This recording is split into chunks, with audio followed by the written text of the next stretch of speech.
கும்பகர்ணன் அப்படின்னாலே 6 மாத கால உறக்கமும் 6 மாத கால உணவும் தான் நமக்குலாம் ஞாபகத்துக்கு வரும். ஆனால் இதற்கு காரணம் என்ன அப்படின்னு உங்களுக்கு தெரியுமா?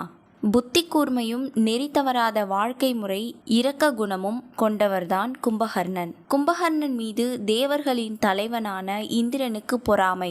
கும்பகர்ணனை பழிவாங்குவதற்காக காத்து கொண்டிருந்தார் இந்திரன். ஒருமுறை கும்பகர்ணனும் அவரது அண்ணன்களான ராவணன் மற்றும் விபீஷ்ணனுடன் சேர்ந்து பிரம்மனை நோக்கி தவம் செய்தனர். ராவணனும் விபீஷ்ணனும் தங்களுக்கு இந்திராசனா வரத்தை கேட்க இந்திரன் சரஸ்வதியிடம் சென்று கும்பகர்ணன் இந்திராசனத்திற்கு பதிலாக மித்ராசனத்தை கேட்க செய்யும்படி வேண்டினார். இந்திரனின் வேண்டுதலை ஏற்ற சரஸ்வதி தேவியும் அப்படியே செய்தார். இதன் காரணமாக கும்பகர்ணன் இந்திராசனா வரத்திற்கு பதிலாக மித்ராசனா வரத்தை கேட்டார். தான் மாற்றி வரம் கேட்டதை உணர்ந்த கும்பகர்ணன் பிரம்மதேவ